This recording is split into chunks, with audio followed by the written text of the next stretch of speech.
अब जैसे इस क्वेश्चन की बात करते हैं तो इस क्वेश्चन पे हमारे पास क्या बोल रहा है, the potential energy of particle oscillating on X axis is given is equal to U is equal to 20 plus X minus 2 का क्या है होल स्क्वायर। ठीक है, here U is in joule and X in metre है। Total mechanical energy of the particle given है 36 joule है। ठीक है, potential energy of the particle जो ओसिलेट कर रहा है एक्स एक्सिस के अलोंग, उसका इक्वेशन ऐसा गिवन है। ठीक है, U किस में है, जूल में है, x किस में है, मीटर पे है, और total mechanical energy of the particle जो है वो कितना है 36 जूल है। तो टोटल एनर्जी की वैल्यू कितना है हमारे पास 36 जूल है, यहाँ तक क्वेश्चन पे mention. State whether the motion of the particle is simple harmonic motion और नॉट। क्वेश्चन में एक सिंपल सा फॉर्मेट पूछ लिया है कि ये सिंपल हार्मोनिक मोशन है या नहीं है। तो बस आपको यही बताना है कि सिंपल हार्मोनिक मोशन है या नहीं है। तो आप कुछ ट्राई करना चाहोगे या मैं ही बताऊं डायरेक्टली? देखो, सबसे पहले के लिए अगर मैं यहाँ से सॉल्यूशन देखना स्टार्ट करूं तो मेरे पास पोटेंशियल एनर्जी के जो वैल्यू गिवन है 20 प्लस एक्स माइनस 2 का क्या गिवन है होल स्क्वायर। ठीक, अब आपको मालूम है कि जो फोर्स की वैल्यू है वो डी यू बाई कितना होता है डी एक्स। और अगर कोई फोर्सन एस एच एम कर रहा है तो आपको मालूम है कि वो directly proportional of negative of x के इक्वल होगा। अप्लाइड ऑफ फोर्स की वैल्यू अगर आप यहाँ से देखो तो F is equal to minus k into x होता है, जहाँ पे के एक स्प्रिंग कांस्टेंट होता है। तो हम ये कह सकते हैं कि F is directly proportional two of कितना होना चाहिए माइनस एक्स होना चाहिए। ये एक एसएचएम की खासियत है। ठीक है, ये हमेशा एक्सेलरेशन टूवर्ड्स ऑफ कहाँ होना चाहिए, मीन पोजीशन की डायरेक्शन पे होना चाहिए। इतनी चीज तो हमें हमेशा पता ही पता होनी चाहिए। ठीक, अब अगर इतनी चीज हमें पता है तो मैं इसे डिफरेंशिएट करना स्टार्ट किया तो माइनस में ये पहले तो 20 वाली वैल्यू जीरो हो जाएगी, और ये वैल्यू कितना हो जाएगा 2, और ये कितना हुआ मेरे पास x माइनस 2, और मेरे पास यहाँ पर से और भी जो टर्म है तो ये मेरे पास कितना हो गया, ये कंप्लीटली ऑफ डिस्ट्रॉयबल है। ठीक है, अब उसके बाद बचा ही नहीं कुछ अंदर के टर्म्स का। अगर मैं डिफरेंशिएशन भी किया तो x माइनस 2 का डिफरेंशिएशन कितना हो जाएगा 1 हो जाएगा। ठीक, तो अगर आप यहाँ पर से देखो तो f इज इक्वल टू कितना आ गया आपके पास, ये माइनस का 2x और प्लस का कौन सा हुआ 4 हुआ। तो अगर आप देखो तो आप यहाँ पर ये चीज नोटिस करो कि ये तो कांस्टेंट है।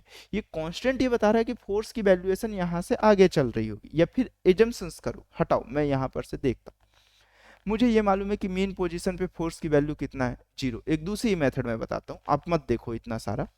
एक दूसरी मेथड बताता हूँ, आप ये तो देख लियो कि डायरेक्टली प्रोपोर्शनल ऑफ एक्स है, आप डायरेक्टली पुट करके काम कर सकते हो। आप डायरेक्टली पुट कर दो कि ये एसएचएम है। ठीक है, क्योंकि एफ इज इक्वल टू मेरे पास कैसा है, F directly proportional of minus x है।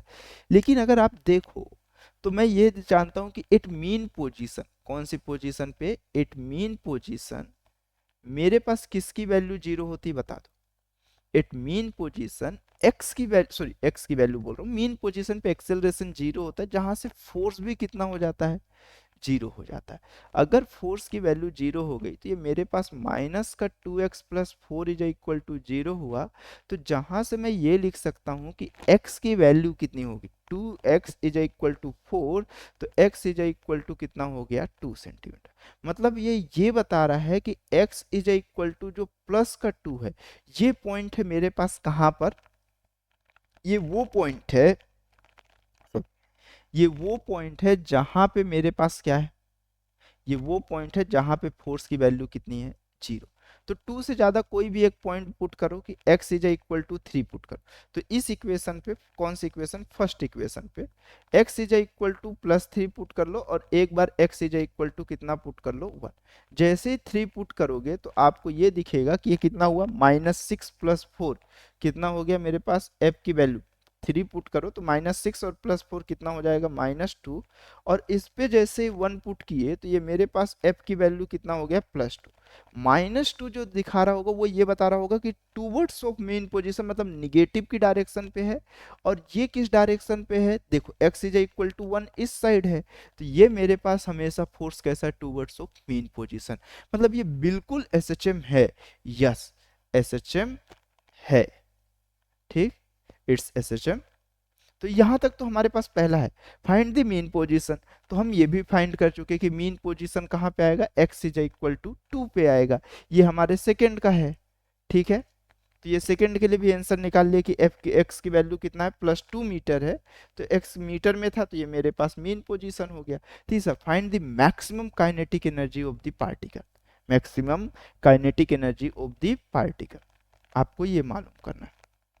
अब कई लोगों को ये लगता है कि जो टोटल एनर्जी है, कौन सी एनर्जी है, अब समझना, मैं इसलिए बोल रहा हूँ, कई लोगों को क्या लगता है, अक्सर ये स्टेट बोर्ड में या फिर मतलब नीट के अंदर मैक्सिमम क्वेश्चंस जो ऐसे आते हैं, उस पे हमेशा पोटेंशियल एनर्जी मिनिमम पोजीशन पे, मीन पोजीशन पे मेरे पास potential energy anyhow zero हो जाता है। एनी हाउ वो इक्वेशंस वहाँ जो फ्रेम होते हैं नीट के अंदर, वो मैक्सिमम 99% चांसेस आज ही तक है कि वहाँ पे मीन पोजीशन पे जीरो वो लिख लेते हैं। लेकिन ऐसा हमेशा हो, इसकी कोई गारंटी नहीं है। उसकी ये कोई गारंटी नहीं है कि मेरे पास वहां पर पोटेंशियल एनर्जी मिनिमम मतलब जीरो हो। मिनिमम मतलब हो सकता है निगेटिव हो सकता है पॉजिटिव हो, क्योंकि आप जानते हो कि एक्चुअल में ओसिलेशन ऐसा पैराबोलिक होता है। पैराबोलिक हमेशा ओरिजिन पॉइंट से पास हो, ये मिनिमम पोजीशन हमेशा ओरिजिन पॉइंट पे, ऐसा कभी जरूरी नहीं है। अगर ऐसा जरूरी ही नहीं है, तो मैं ये कैसे डिसाइड कर सकता हूँ कि मेरे पास यही मिनिमम पोटेंशियल एनर्जी की जीरो ही है। कई बार ऐसा भी तो होता है कि ऊपर भी जा रहा है, तो अब ये मिनिमम पोटेंशियल एनर्जी है। तो अब मिनिमम पोटेंशियल एनर्जी कितनी होगी, वो जो फंक्शन में गिवन है वहां पर से हम देख सकते हैं। एक्स की वैल्यू 2 है, तो यू मिनिमम कब मिलेगा, जब हमारे पास एक्स की वैल्यू कितना पुट कर दूं, प्लस का 2। तो जैसे ही मैं पुट किया, तो ये 20 और ये मेरे पास प्लस का ये 2 माइनस 2 का क्या हो गया, होल स्क्वायर, मतलब ये कंप्लीटली जीरो हो गया और ये कितना हो गया, 20 जूल हो गया। तो अब आपको मालूम है कि के मैक्स जब भी होगा तो यू कैसा होगा, मिनिमम। हाँ, ये परम सत्य है कि काइनेटिक एनर्जी जब भी मैक्सिमम होगी, पोटेंशियल एनर्जी मिनिमम होगी।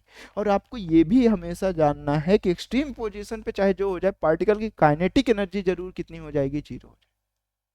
ये हमेशा ये उतना ही सत्य है।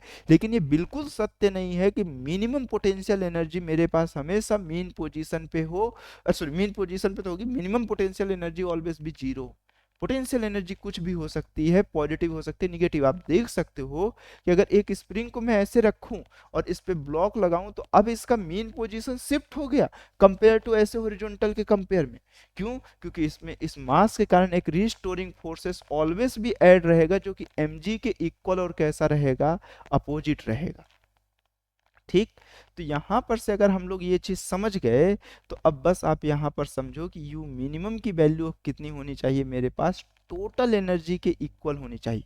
जहां से के मैक्स की वैल्यू अगर मैं काउंटिंग करने जाऊं, तो जहां टोटल मेरे पास 36 है और मिनिमम कितना है, 20 है, तो मतलब ये कितना हुआ, 16 जूल हुआ।